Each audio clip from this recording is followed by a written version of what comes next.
Assalamualaikum warahmatullahi wabarakatuh.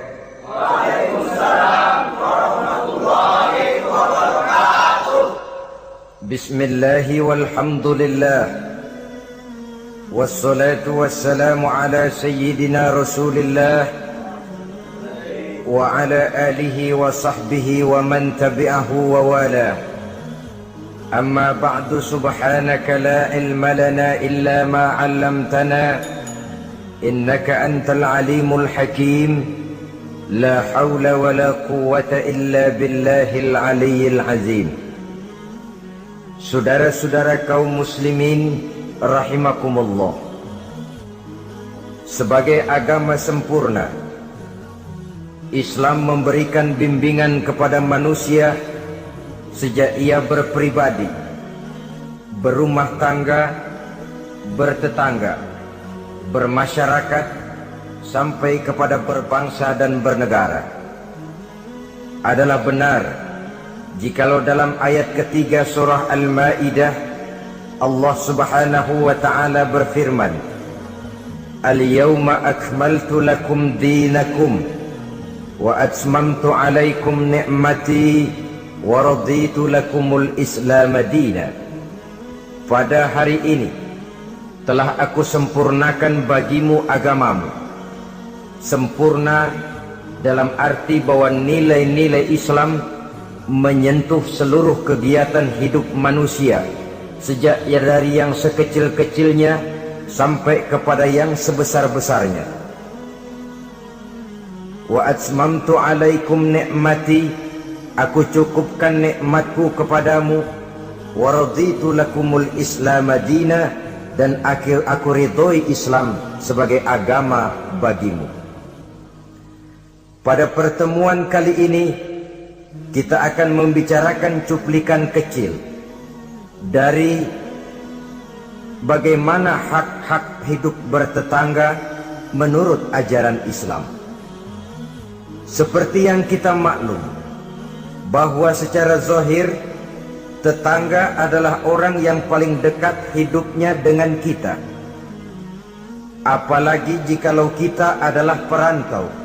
Walaupun hakikatnya seluruh manusia di permukaan bumi ini adalah perantau, tapi perantau dalam artian kita jauh dari kampung halaman tempat di mana kita dilahirkan, jauh dari ayah bunda, keluarga, sanak famili, dan handai tolan. Tidak selamanya hidup ini berjalan mulus. Kadang kita berhadapan dengan hal-hal yang tidak menyenangkan. Kadang kita bertemu dengan hal-hal yang tidak kita harapkan. Tentu bukan orang dari kampung yang datang menolong kita lebih dahulu, melainkan tetangga sebelah menyebelahlah barangkali yang akan melaksanakannya. Banyak orang merasa senang tinggal dalam satu lingkungan oleh karena ia mempunyai tetangga-tetangga yang sesuka hidup sosial, bermasyarakat, hormat menghormati, dan lain sebagainya. Tetapi tidak jarang orang merasakan lingkungannya sebagai neraka oleh karena tidak ada tetangga-tetangga yang dapat diajaknya untuk hidup bersosial.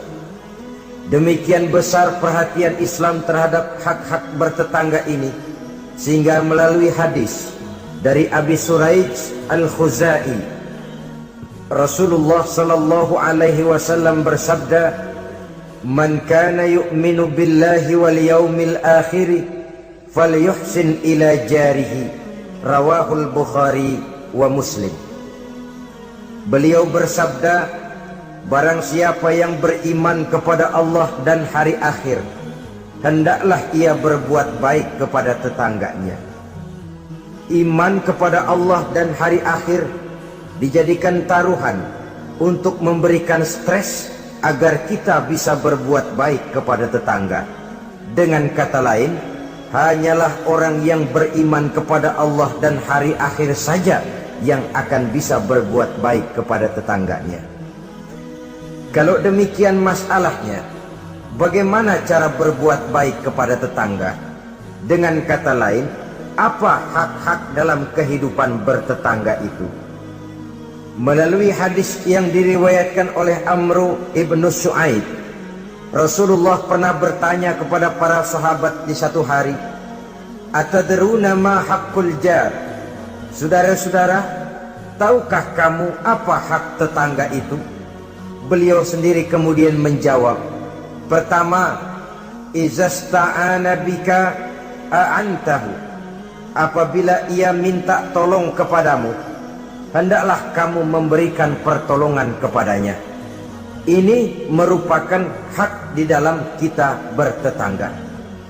Apabila orang datang minta tolong kepadamu dan kamu memang berada dalam satu posisi yang sanggup memberikan pertolongan, janganlah berat tangan untuk menolongnya.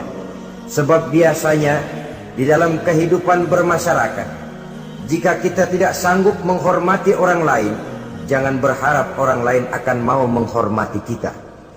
Jika kita berat tangan untuk memberikan pertolongan kepada orang lain, suatu saat bila kita mendapat kesulitan pun, jangan terlalu berharap bahwa orang lain akan mau juga menolong kita.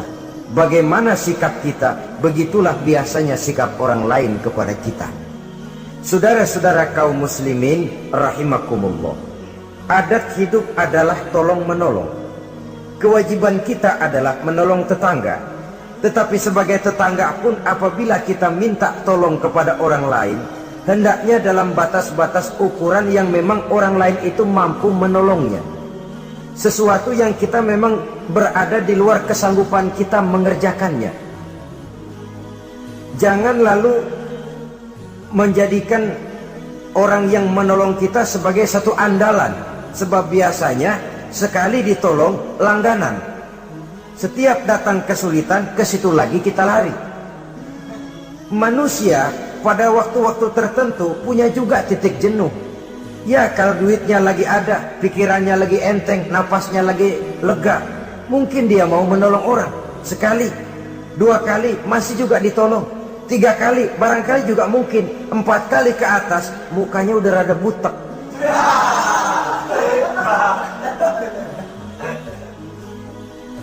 Saudara-saudara, oleh karenanya, walaupun adat hidup adalah memang tolong menolong, tolong menolong itu artinya kan take and give, saling memberi, saling menerima.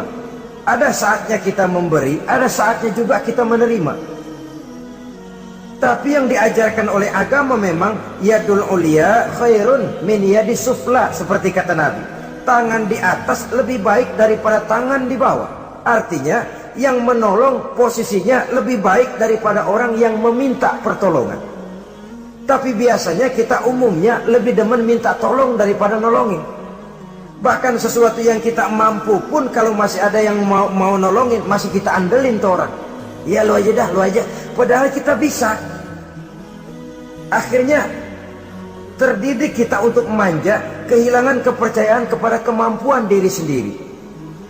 Saudara-saudara, jadi walaupun adat hidup adalah tolong menolong, tetapi jangan lalu mengandalkan sehingga kita tidak mau mengeluarkan kemampuan yang maksimal untuk melakukan usaha terhadap sesuatu yang memang kita masih mampu untuk mengusahakannya. Ini yang pertama.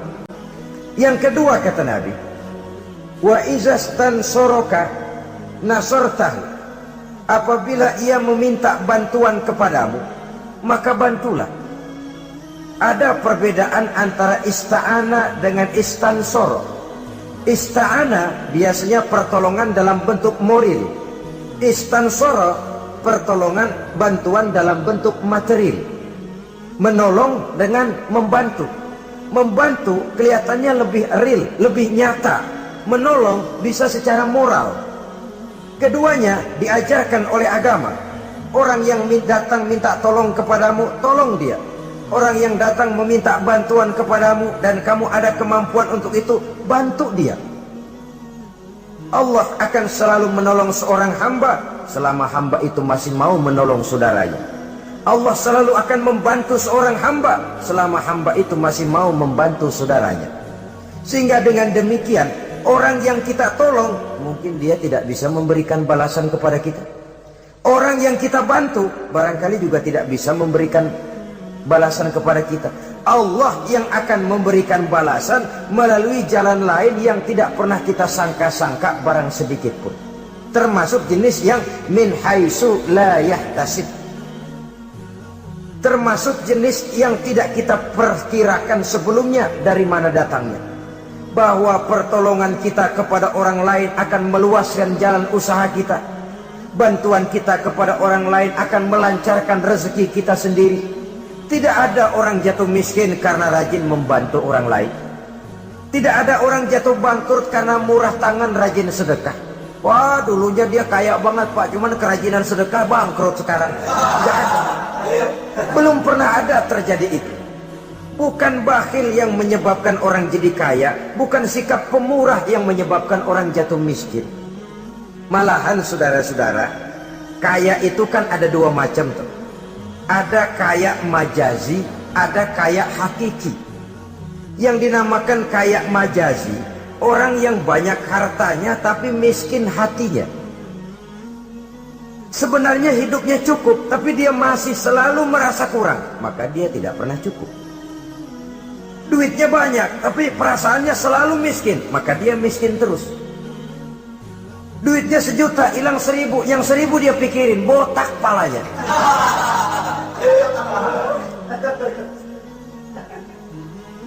Harta dia cukup, hati dia miskin. Itu yang disebut kaya majazi. Cuma kaya dalam arti kulit luarnya saja. Bahkan kadang-kadang dia sendiri tidak bisa menikmati kekayaannya. Jangankan orang lain, dirinya sendiri tidak bisa menikmati kekayaannya. Konon lagi akan memberikan bantuan kepada orang lain. Duitnya banyak, nasaban saya makan sama pala gesek mulu.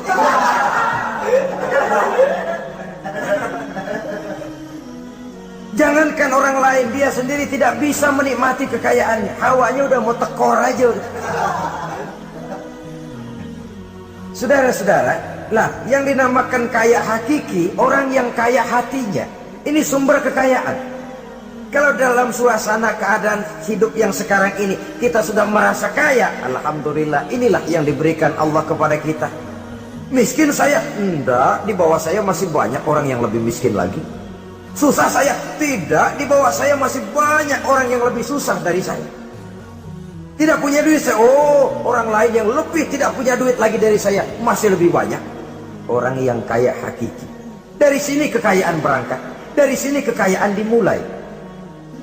Oleh karena itu, biarin duit kita banyak asal hati kita kaya, nggak apa-apa. Daripada duit nggak punya, hati melarat, dah susah kemana-mana. Kesono sumpok kemari sempit. Saudara-saudara, jadi oleh karenanya, bantuan kita kepada orang lain akan melancarkan rezeki kita. Pertolongan kita kepada orang lain akan memudahkan usaha kita. Yakinlah itu. Karena Allah tentu tidak buta. Allah tentu maha adil. Allah tentu maha bijaksana. Tidak ada ruginya orang yang menolong orang lain. Walaupun kadang-kadang kan air susu dibalas air tuba. Kadang-kadang ada istilah, gua nolongin anjing kejepit. Susah ditolongin, begitu senang nginjek. Kadang-kadang tahu begitu. Itu perasaan manusiawi kita sebenarnya. Perasaan manusiawi kita. Tapi sesungguhnya walaupun kebaikan kita dibalasnya dengan kejahatan, Allah kan tidak buta. Allah kan adil. Akan datang kebaikan-kebaikan dari arah lain meliputi kehidupan kita. Karena itu jangan pernah menyesal untuk berbuat baik. Jangan pernah menyesal untuk berbuat baik. Saudara-saudara kaum muslimin rahimakumullah. Jadi yang kedua, apabila dia meminta bantuan kepadamu, bantu. Andai kata belum bisa, ya dengan kata-kata. Kata-kata itu juga sudah meringankan kesulitan orang. Kadang-kadang sudah membantu enggak, ngomong enggak enak lagi. Ini namanya orang udah jatuh kita tibanin ember.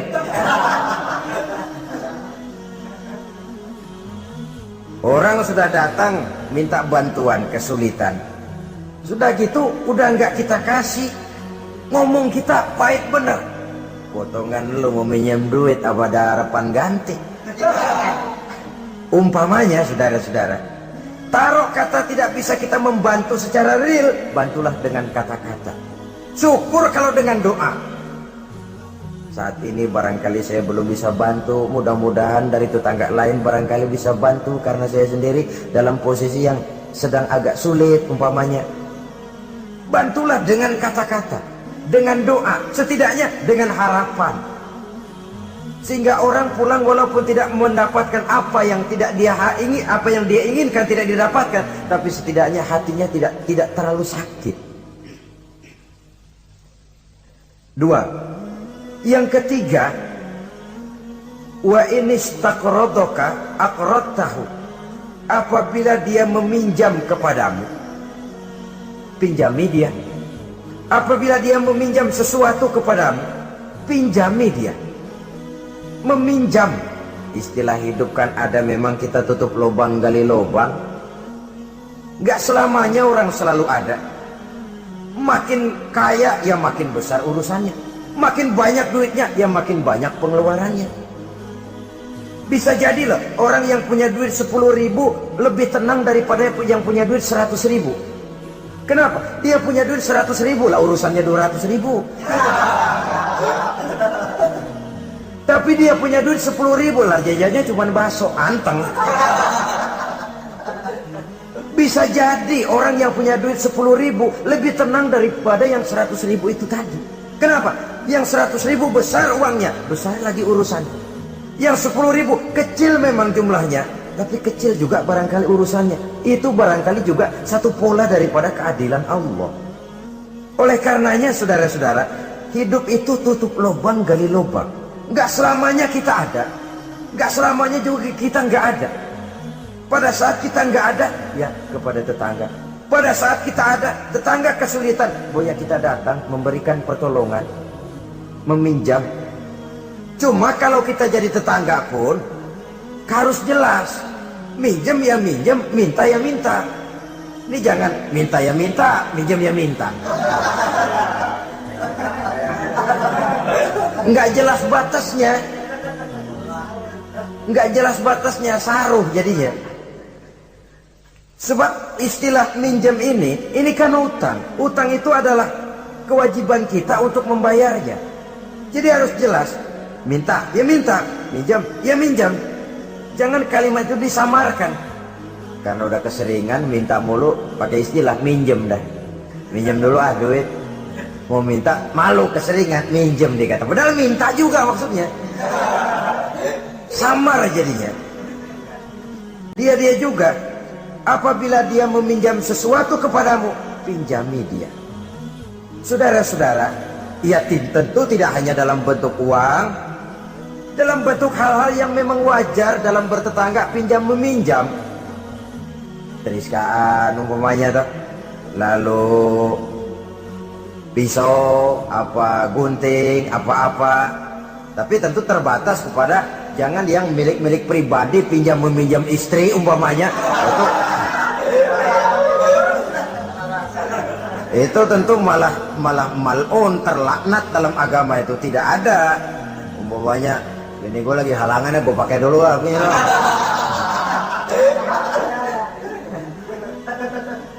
Apabila dia meminjam sesuatu kepadamu yang kamu ada, punya, pinjami dia. Sebab satu saat pun pasti akan terjadi di mana kita juga bisa minjam kepada orang lain. Dengan demikian akan terjadi saling pengertian. Sebaliknya kalau kita ada, seret banget keluarnya. Orang minjem, kita ada, orang tahu kita punya, nggak kita kasih. Ntar giliran kita perlu minjem, dia kan gitu juga, bayar utang. Jangan, kalau dia jangan dah, puyuh bebuntut, jangan dipinjam. Nah, dia begitu juga sama kita, kan begitu hidup. Dia begitu juga katanya sama kita. Orang yang berhati sutra itu jarang. Orang yang berhati emas itu jarang. Yang bisa membalas air tuba dengan air susu itu jarang. Yang bisa berbuat baik dengan orang yang jahat itu kan langka. Kita kan sistemnya masih draw. Udah begitu ya, gue begitu. Seri kita maunya. Dan memang agama mengajarkan wa jazaa'u sayyi'atin sayyi'atun misluha, tapi faman afa wa aslaha fa ajruhu 'ala Allah. balasan terhadap suatu kejahatan, kejahatan yang seimbang. Tapi kalau kamu berbuat baik dan mau memberi maaf, itu yang lebih baik dan itu yang akan dapat pahala. Jadi kalau orang pelit sama kita, kita pelit lagi, ya seri mang. Seri, artinya nilai diri kita tidak lebih baik daripada dia itu. Tapi kalau kita bisa baik sama tetangga yang pelit, pertama nilai kita lebih baik daripada dia. Yang kedua dia bingung diri dah. Dia bingung diri. Ini orang gue pelit banget sama dia, dia gue baik banget sama gue. Dia bingung diri, saudara-saudara. Kalau emang nggak bingung malu, badak.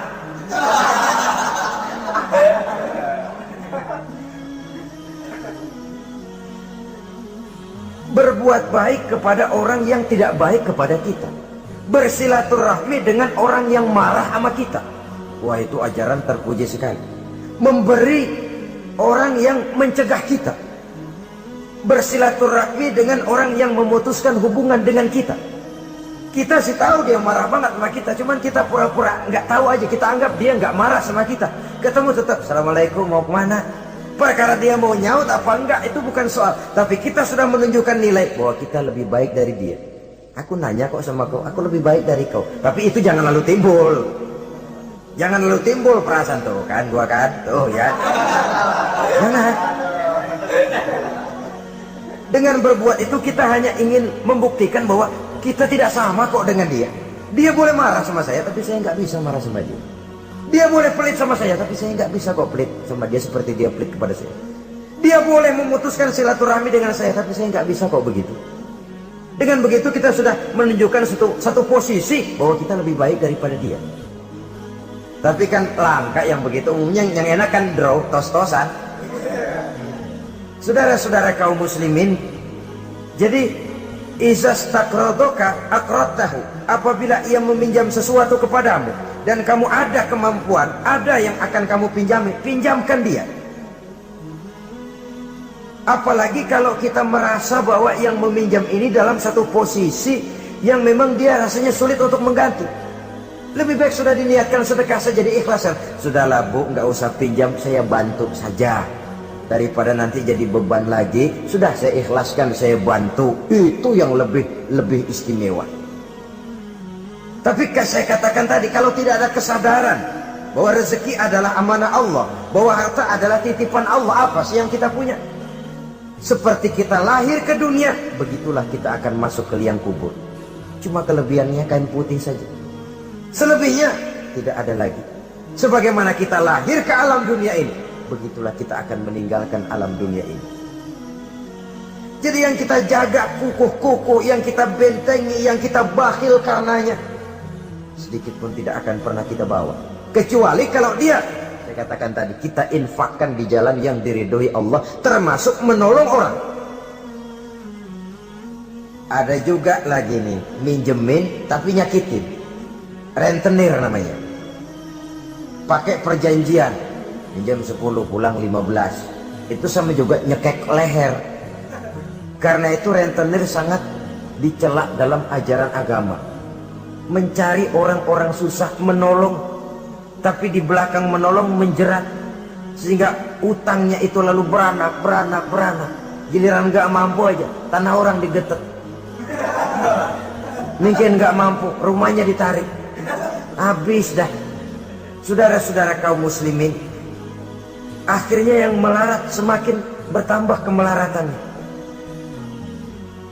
Itu yang keempat. Maksud saya yang ketiga. Yang keempat, saudara-saudara, wa iniftaqara utta alaihi, apabila dia miskin. Maksud miskin di sini kesusahan. Utta alaihi, tengokin orang yang kesusahan. Saudara-saudara, ini bahkan yang dicontohkan lebih diutamakan oleh Nabi. Kalau orang susah yang sakit, lebih diutamakan untuk ditengokin. Kenapa? Udah jelas langka yang nengokin, langka yang nolongin. Mau berobat susah, ke dokter juga sulit. Tapi kalau orang kaya sakit, dokter dia bisa telepon, apotek dia bisa telepon. Nggak ada duit, dia bisa bayar pakai kredit card. Orang miskin sakit, boro-boro manggil dokter. Kadang-kadang mantri juga nggak mampu dia panggil. Sehingga dengan demikian apabila ia mendapat kesulitan, tengokin. Jangan berat langkah untuk menengoki orang yang memang mendapat kesulitan itu. Sebab kalau tidak, maka nanti pada suatu saat bila kita yang mendapat kesulitan, orang akan berat juga kakinya untuk nengoki kita. Kita biasanya kalau orang kayaan aja dikit dapat kesulitan, dok kayak besan yang nengokin dah. Yang mau setor muka, yang mau jilat macam-macam. Tapi kalau yang digubuk reot yang melarat itu mendapat kesulitan, yang lewat cuma melengos dong. Siano sakit ya? Iya, kesianan. Udah kesianan doang. Terus lewat. Terus lewat. Saudara-saudara kaum muslimin rahimakumullah. Yang kelima, wa iza marido uttahu. Apabila dia sakit, datanglah kamu, tengokin, hibur hatinya. Kalau perlu bantu, berikan obat, setidaknya dengan ucapan dan doa yang bisa meringankan sakitnya itu. Sebab ini, kalau orang sakit ditengokin, itu kesannya itu mendalam sekali. Bukankah itu Quraisy yang ngeludahi Nabi masuk Islam? Oleh karena pada waktu sakit dia, Nabi yang nengokin. Tiap Nabi lewat ke masjid diludahin. Begitu itu orang sakit, Nabi pertama yang nengokin. Apa yang terkesan? Ya Muhammad, bukan main akhlakmu. Tiap hari kamu lewat, saya ludahin. Sekarang begitu saya sakit, seorang pun belum datang nengokin saya. Kamu lebih dulu nengokin. Akhlakmu Muhammad. Mulai hari ini saksikan. Asyhadu an la ilaha illallah wa asyhadu annaka ya Muhammad Rasulullah. Masuk Islam. Kalau kita sakit ditengokin orang, rasanya udah jadi obat tuh tengokan. Dan akan kita kenal, kita ingat. Iya dulu waktu saya sakit, dia datang. Dalam kondisi dimana kita prihatin, pertolongan orang biasanya, kebaikan orang sangat tidak mudah kita lupakan. Dan ini akan berakibat kita merasa berhutang budi. Dan kata orang, hutang emas bisa dibayar, hutang budi dibawa mati.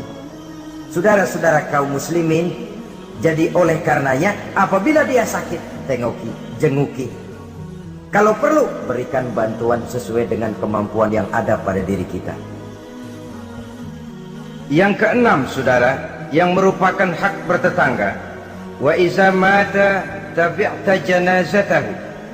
Apabila ia meninggal dunia, iringi jenazahnya sampai ke liang kuburnya. Dan ini sudah kita bicarakan pada pertemuan tentang hak-hak muslim beberapa waktu yang lalu. Yang ketujuh, hak bertetangga.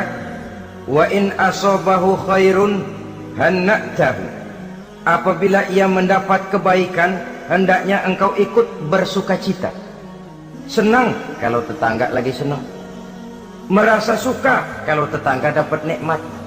Alhamdulillah ya, tetangga kita udah bisa beli TV berwarna. Mudah-mudahan kita bisa numpang nonton. Alhamdulillah. Jangan lantas sakit hati. Gile udah beli TV berwarna, merah tuyul berapa biji?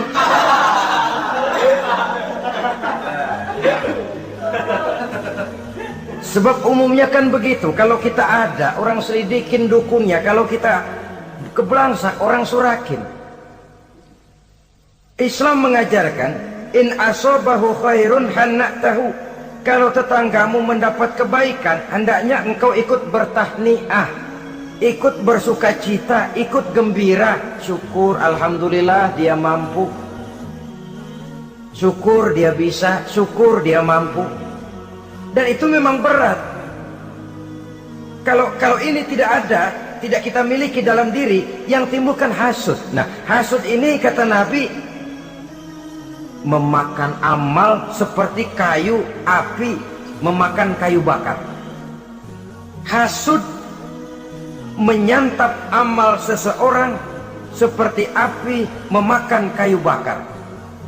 Kita sangka sembahyang kita udah cakep bener, tapi punya sifat hasud, maka nilai sholat kita itu bisa dimakan oleh sifat hasud tadi. Kita sangka puasa kita udah cakep banget, tapi hati berbulu, hasud. Kalau orang Betawi bilang berak, nggak ada demen-demennya sama orang. Ada orang dapat nikmat, timbul hasudnya. Hasud itu akan menggeragoti amal seseorang, kata Nabi, seperti api memakan kayu bakar. Api kalau makan kayu bakar kan cepat sekali, kretek habis. Begitu cepatnya hasud memakan amal seseorang. Jadi kita yang sudah rajin sholat, kita yang sudah tekun puasa, kita yang sudah rajin baca Quran, tahajud di waktu malam, jangan dulu lalai, jangan dulu sombong. Siapa tahu hati ini masih bersarang penyakit hasud. Tidak senang melihat orang lain dapat nikmat. Sempit hati kita melihat orang lain bahagia. Saudara-saudara kaum muslimin rahimakumullah, alangkah mulianya ajaran Islam. Tetanggamu dapat kebaikan, kau ikutlah bersuka cita, kau ikutlah gembira, kau ikutlah bahagia. Kenapa? Kita umat Islam, jangankan bertetangga kepada sesama muslim, kepada yang non muslim saja hak bertetangga itu ada, apalagi kepada yang sesama muslim. Satu badan, apabila yang satu sakit, yang lain akan ikut merasakan sakit.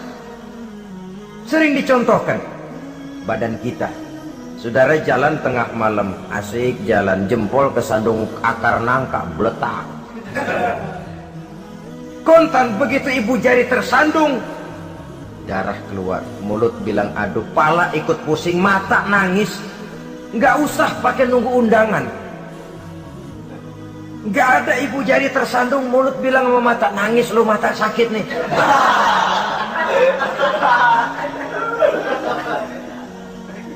Kalau anak sekolahan bilang, ini yang disebut solidaritas sosial yang terjadi secara reflektif. Begitu tetangga senang, kita ikut senang. Tetangga susah, kita ikut susah. Reflektif. Sehingga dengan demikian, kita ini bagaikan satu badan. Apabila yang satu sakit, yang lain ikut merasakan sakit. Lebih dari sekedar darah, ras, kita diikat dengan akidah. Dari akidah yang sama, lahirlah rasa kesamaan, kesetiakawanan sosial, istilah sekarang ini. Sehingga kesenjangan, bahwa yang kaya makin kaya, yang miskin makin bangkrut, tidak akan makin memuncak. Ya memang bahwa penduduk dunia selalu ada yang miskin, ada yang kaya, itu nature, sunnatullah. Emang dari sononya udah begitu. Kalau semua orang kaya, ya tidak ada yang miskin. Semua orang miskin, ya tidak ada orang kaya. Logikanya, seseorang dinamakan kaya karena ada yang miskin. Orang disebut miskin karena ada yang kaya.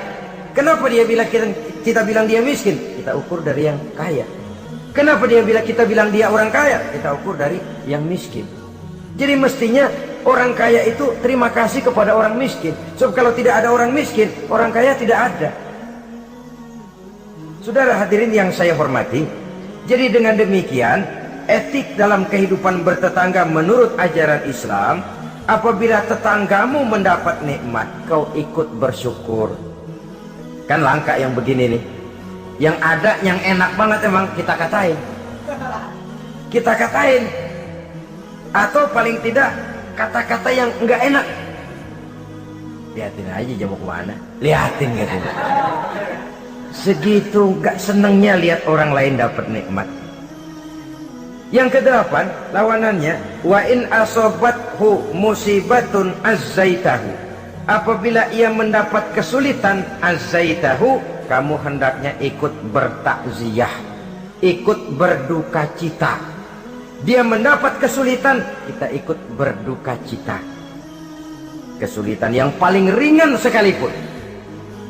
Radionya hilang, televisinya hilang, istrinya umpamanya hilang. Umpamanya.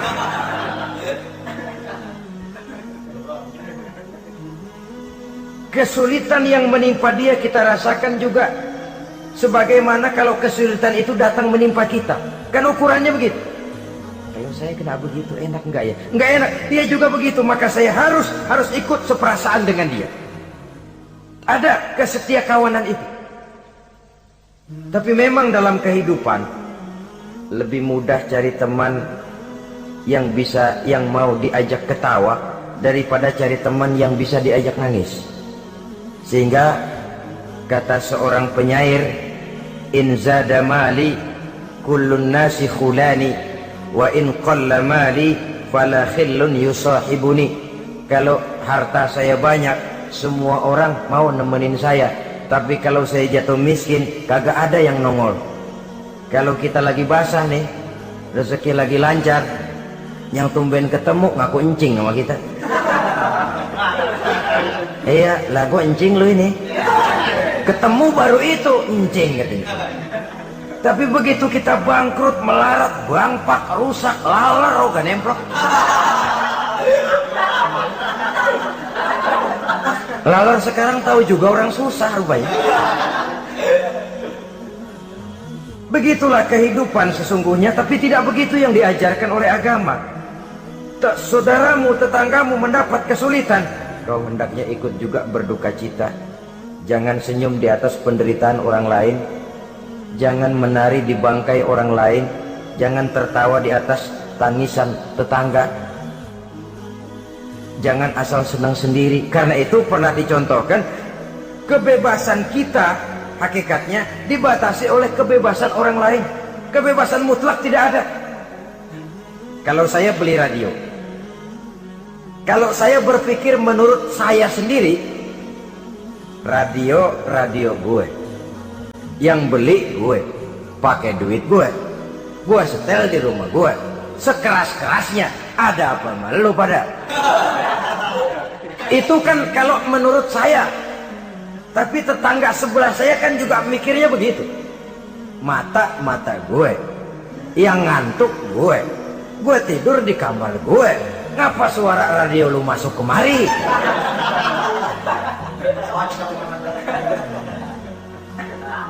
Jadi pada saat itu kalau demikian, kebebasan saya nyetel radio dibatasi oleh kebebasan tetangga saya yang mau tidur.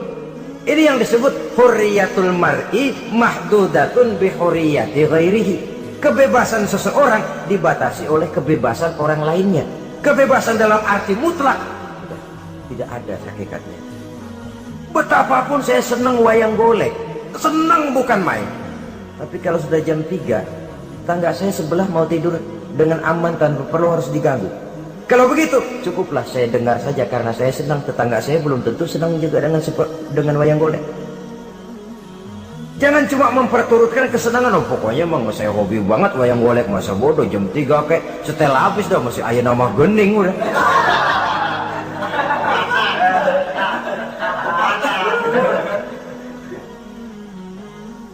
Baiklah saudara-saudara, jadi yang ke-9 sekarang, wala tastazillu alaihil bina fatahjubu anhu rihu illa biiznihi. Jangan meninggikan, jangan melebihkan bangunan sehingga menutup jalan angin kecuali dengan izinnya. Nah, ini yang sering terjadi. Kadang-kadang, lah tanah gua, emang apa gua bangun diri di atas tanah gua. Kadang-kadang pas-pasan bangun tembok di tembok orang. Kadang-kadang tembok orang aja pakai dapur. Ya kalau dengan izin sih nggak jadi soal. Boy ya dikasih jarak begitu. Kadang-kadang ngambil pas sehingga jatuhnya air genteng kita ke tanah orang lain. Itu pun kalau tidak dengan izin orang yang bersangkutan, itu sudah mengganggu hak bertetangga. Saudara-saudara, begitu etisnya Islam melindungi hak-hak orang lain, sehingga jalan angin saja kalau orang lain jadi sumpah, itu sudah mengganggu etika bertetangga. Walaupun batas tanahnya memang itu, tapi boleh dikasih jarak setengah meter, apa 1 meter untuk lintas angin supaya ada sirkulasi udara dan lain sebagainya. Sehingga dengan demikian akan timbul saling pengertian. Dan kalau sudah ada saling timbul pengertian, maka kenikmatan bertetangga itu ada. Nah, lebih celaka lagi kalau nanti jor-jorannya jor-joran bangun-bangunan. Lu bangun 2 tingkat, ya? Gua 3 ntar. Yang sebelahnya 4, yang sebelahnya 6. Kalau sudah begitu, apalagi motifnya untuk menunjukkan bahwa saya lebih hebat dari tetangga sebelah, kita akan terjebak kepada alhaakumut takatsur hatta zurtumul maqabir. Lalai oleh karena berlomba memperbanyak itu saja. kebanggaan materi, kebanggaan terhadap sesuatu yang kalau kita kembali menghadap Allah tidak akan pernah kita bawa. Itu yang kita agulkan. Kebun saya, mobil saya, tanah saya, pabrik saya. Tidakkah juga dia bertanya, kalau saya mati, apa yang akan saya bawa? Pabrik itu, kebun itu, peternakan itu akan ikutkah bersama saya ke liang lahat? Kebanggaan material, karena itu sering melahirkan status sosial, dikejar-kejar orang. Tapi kebanggaan moral, yaitu bekal yang cukup di saat kembali kita menghadap Allah, memang tidak kelihatan, jadi dia tidak bisa jadi status simbol yang melahirkan kebanggaan. Yang ke-10, wala tu'zihi, jangan menyakiti tetangga, baik dengan ucapan ataupun juga dengan perbuatan. Ucapan ataupun perbuatan. Wa idza ishtaraita fakihatan fa'ahdilahu, apabila kamu membeli buah-buahan, bagi tuh tetangga, bagi tetangga. Wa illam taf'al, kalau memang tidak bisa membagi, belinya juga pas-pasan, boro-boro bagi, ngatur anak sendiri juga bingung. Renato anak 6 bagaimana ini? Umpamanya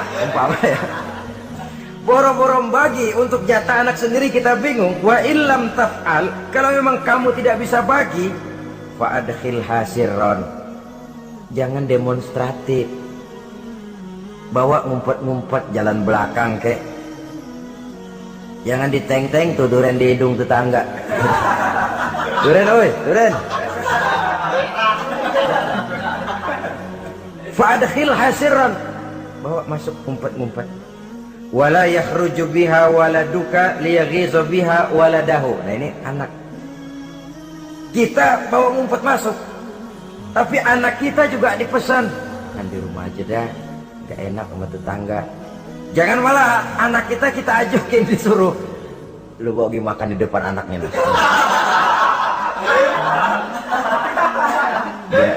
Biar dia celam-celam gitu. Karena itu tentu akan menyakiti perasaannya.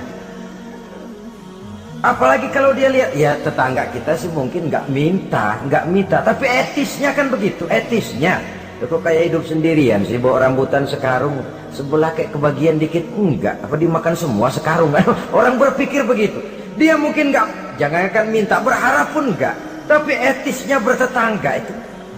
Kalau kau membeli buah-buahan, bagi tetanggamu, hadiahkan tetanggamu.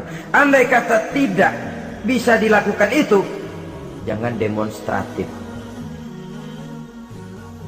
Saudara-saudara, bukankah ini pada hakikatnya menjaga perasaan? Karena bertetangga itu peka sekali.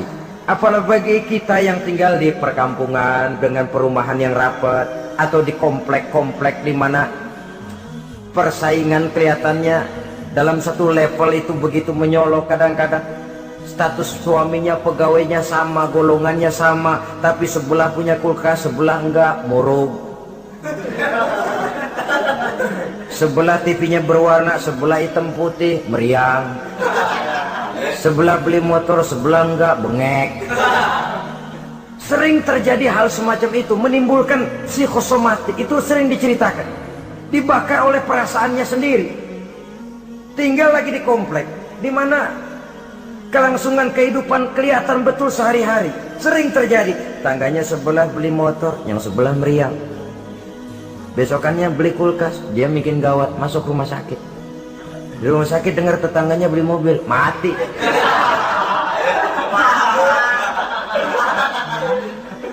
Disiksa oleh perasaannya sendiri, sehingga persaingan itu lalu nanti tidak sehat. Kalau dia nggak bisa, orang dia hasudin. Kalau hasud masih nggak mempan, orang lain dia bakar supaya hasud juga. Nah ini nih celakanya. Sudah dia nggak senang sama seseorang, orang lain dibakar juga untuk tidak senang kepada orang itu. Ini yang marahan pakai ngebon, marahan pakai ngundang, marahan yuk masih ano. Orang lah sudahlah dia sendiri nggak senang, orang lain diajak juga, dipengaruhi lagi supaya nggak senang sama orang itu. Nih dajalnya betul ini. Mestinya bahkan etisnya, kalau kita nggak senang kepada orang, cukup kita. Orang lain malah, oh dia baik kok, baik. Tapi kok kamu, ya saya cuma kebetulan, dia baik kok, silahkan aja. Mestinya malah begitu. Ini yang terbalik tidak. Kita kalau sudah nggak senang sama orang, ngerambat. Jangan deketin dia. Ajak lagi si Ano, gosok lagi, gosok. Habis orang digosokin, supaya nggak senang juga sama kita. Dan yang digosok kayak batu cincin lagi, mau aja. Batu cincin apa tikus budek tuh, nggak ngerti apa-apa, nggak ngerti urusan junturungan, hayo aja. Saudara-saudara kaum muslimin, begitu perhatian Islam di dalam menjaga perasaan bertetangga, sampai dalam hal-hal yang kayak begini, jangan melukai perasaan orang. Ini kan kelihatannya sepele, soal kita beli lah, yang beli buah saya, pakai duit saya. Iya, itu perasaan kita. Orang lain tetangga juga belum tentu minta kok, belum tentu juga kepengen. Tapi dari segi etisnya bertetangga, bahwa kita menghormati dia, ada perasaan itu. Yang ke-11, wala tu'zihi bikitari kidrika. Jangan juga kamu menyakiti dia, tetanggamu, dengan bau masakanmu. Bau masakan. Ini yang dimaksud tentu tetangga sebelah kelaparan. Kita udah nggak membantuin ngirimin makanan, baunya doang kita kirimin. Tinggal dia celam-celam, beleweran, tulir. Saudara-saudara, ini juga termasuk demonstratif. Nabi mengajarkan, iza tobahta marokatan fa'aksir ma'aha wa ta'ahad jironaka. Apabila kamu bikin sayur, banyakin kuahnya, bagiin tetanggamu. Tapi jangan ditafsirkan mentah ini hadis. Begitu nyayur, kuah mulu. Tangga semua kebagian ya, cuman air. Ya tidak berarti harus ditafsirkan secara mentah demikian itu, saudara-saudara. Tapi ini ada kaitannya dengan yang ke-11 tadi, bahwa menjaga perasaan bertetangga. Kemudian pertanyaan ini ditutup oleh Nabi, summa qala atadruna ma haqqul jar. Sudah tahukah kamu apa hak tetangga itu? Wallazi nafsi biyadihi la yuballighu haqqal jar illa man rahimahullah. Demi yang jiwaku berada di tangannya, demi Allah, orang sulit untuk memberikan hak tetangga, untuk menyampaikan hak tetangga, kalau bukan dengan rahmat Allah. Sebab hanya rahmat Allah itu yang datang di hati kita. Kita bisa menolong orang lain, kita bisa membantu orang lain. Kalau tidak ada rahmat Allah di hati sini, sulit loh, berat nolong orang itu. Kalau tidak ada rahmat Allah di sini, orang lain dapat kesenangan, kita ikut gembira, itu sulit. Kalau tidak ada rahmat Allah di sini, orang lain dapat musibah, kita merasa juga dapat musibah, sulit. Hanya orang yang di hatinya ada rahmat Allah yang punya perasaan seperti itu. Itu Nabi sumpah, wallazi nafsi biyadi, demi Allah yang jiwaku berada di tangannya. Yang bisa menyampaikan hak tetangga hanyalah orang yang memang dapat rahmat dari Allah Subhanahu wa ta'ala. Dia minta tolong, kita tolong. Dia minta bantuan, kita bantu. Dia minjam, kita berikan pinjaman. Dia miskin, kita tengoki. Dia sakit, kita jenguk. Dia meninggal, kita iringi jenazahnya. Dia dapat kebaikan, kita ikut gembira. Dia dapat kesulitan, kita ikut bersedih. Kita yang mendapat nikmat, sedikit kita bagi dia, kita berikan kenikmatan. Kalau bukan rahmat Allah, rasanya sulitlah untuk berbuat seperti itu. Hanya dengan rahmat Allah. Dan oleh karena dengan rahmat Allah, maka rahmat itu tidak diberikan kepada setiap orang. Artinya, walaupun kita setiap orang barangkali tahu tentang hak bertetangga seperti ini, tapi tidak setiap orang bisa menjalani hak-hak bertetangga seperti ini.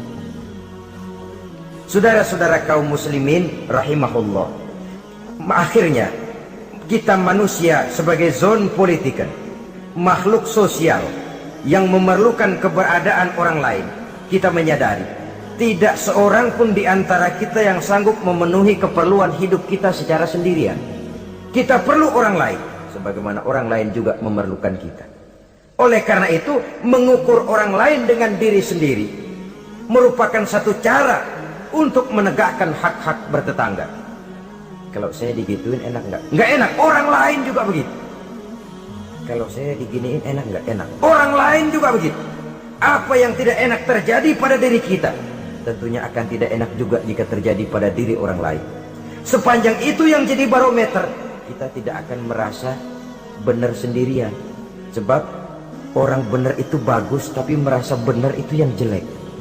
Orang pintar itu baik, tapi merasa pintar itu yang jelek.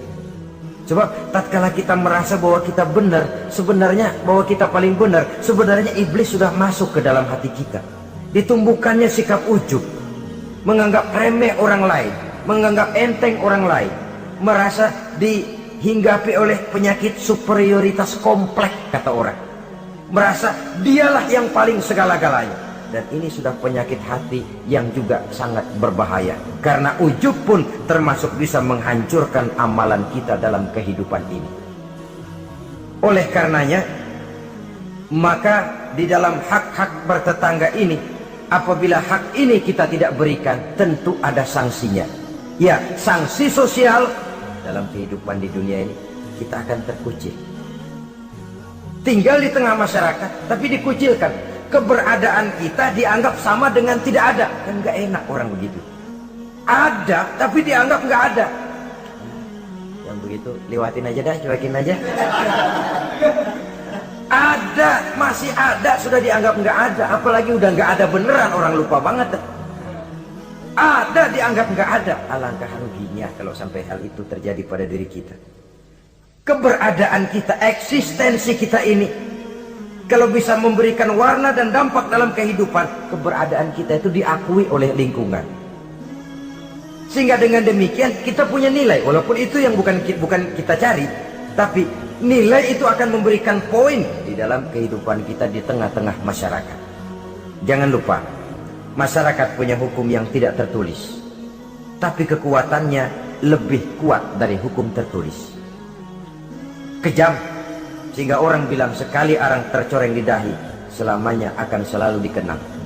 Karena itu, pandai-pandailah kita hidup bermasyarakat, pandai-pandailah kita hidup bertetangga, karena memang Allah Subhanahu wa ta'ala menjelaskan, ya ayuhan nas, inna khalaqnakum min zakari wa unsa, wa ja'alnakum syu'uba wa qabaila lita'arafu, inna akramakum indallahi atqakum. Wahai manusia, sesungguhnya telah kami jadikan kamu dari laki-laki dan perempuan. Kami jadikan kamu bersuku-suku dan berbangsa-bangsa, tidak untuk berpecah belah, tidak untuk saling silang, tidak untuk bersengketa, tidak untuk memusuhi dan menumpahkan darah, saling menghina, meremehkan dan mengentengkan orang lain. Tujuan kamu diciptakan dari laki-laki dan perempuan, bersuku-suku dan berbangsa-bangsa, tidak lain lita'arafu, agar kamu saling mengenal satu sama lain. Saling mengenal, bukan saling tidak mengenal. Jangan sampai terjadi tidak mau saling mengenal.